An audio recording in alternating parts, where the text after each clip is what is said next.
இந்திய மக்களுடைய வருவாயில் இருந்துதான் இராணுவத்துக்கான பாதுகாப்பு சாதனங்கள் வாங்கப்படுகின்றன. தமிழ்நாட்டிலிருந்து நாம் அதிகமான பணத்தை கொடுக்கின்றோம். தமிழ்நாட்டினுடைய ஜிடிபி குரோத்தும் நம்ம அதிகரித்திருக்கின்றோம். ₹1 கொடுத்தா 27 பைசா தான் திரும்ப வாங்கிக்கிறோம். நம்மளுடைய 73 பைசாவும் ஒன்றிய அரசினுடைய செலவுகளுக்கு தான் பயன்படுகிறது. எனவே இந்திய இராணுவத்தை பாராட்டுவது இந்திய குடிமகன் ஒவ்வொருவனுடைய தலையாய கடமை. அதை உணர்ந்துதான் அனைத்து மக்களையும் அணிதிரட்டி ஒரு மிகப்பெரிய நன்றியை, பாராட்டை, வாழ்த்துக்களை இந்திய இராணுவத்துக்கு மாண்புமிகு தமிழ்நாடு முதலமைச்சர் அவர்கள் தெரிவித்தார்.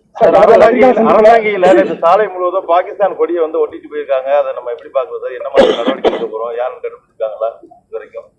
அது பற்றி காவல்துறை விசாரித்து உரிய நடவடிக்கை எடுக்கும். நிச்சயமா அந்த மாதிரியானதுக்கு நாங்கள் இடம் கொடுக்கவே மாட்டோம். எதிர்ப்பு தெரிவிச்சு தான் ஒட்டியிருக்காங்க.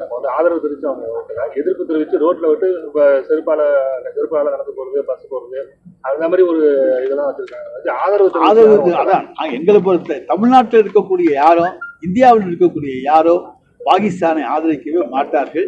அப்படி ஆதரிப்பவன் இந்திய நலன். சார், கடந்த பத்திரிகையாளர் சந்திப்புல எடப்பாடி பழனிசாமி உறவுகிறாரு, அவர் எழுப்பி விடுங்கன்னு சொல்லியிருந்தீங்க.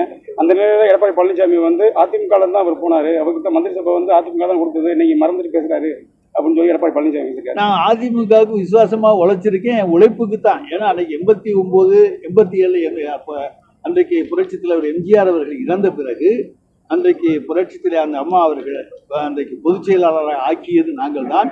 அவருக்காக நாங்கள் உழைத்திருக்கின்றோம், இரவு பகல் பாராமல் உழைத்திருக்கின்றோம். எங்கள் உழைப்புக்குத்தான் அன்றைக்கு அமைச்சர் பதவி தரப்பட்டது. அதற்கு நாங்கள் விசுவாசமாகத்தான் இருந்திருக்கிறோம். நாங்கள் உறங்கவில்லை. அன்றைக்கும் விழித்திருந்தோம், இன்றைக்கும் விழித்திருக்கின்றோம்.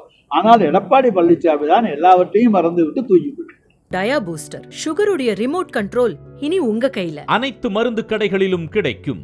செய்திகளை உடனுக்குடன் தெரிந்து கொள்ள கீழ்கண்ட கேபிள் மற்றும் டிடிஹெச் நெட்வொர்க்குகளில் எம்நாடு செய்தி தொலைக்காட்சியை காணுங்கள்.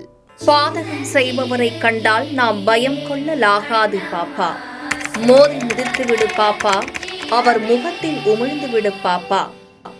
அண்மை செய்திகளை உடனுக்குடன் தெரிந்து கொள்ள இணைந்திருங்கள் எம்நாடு தொலைக்காட்சியுடன்.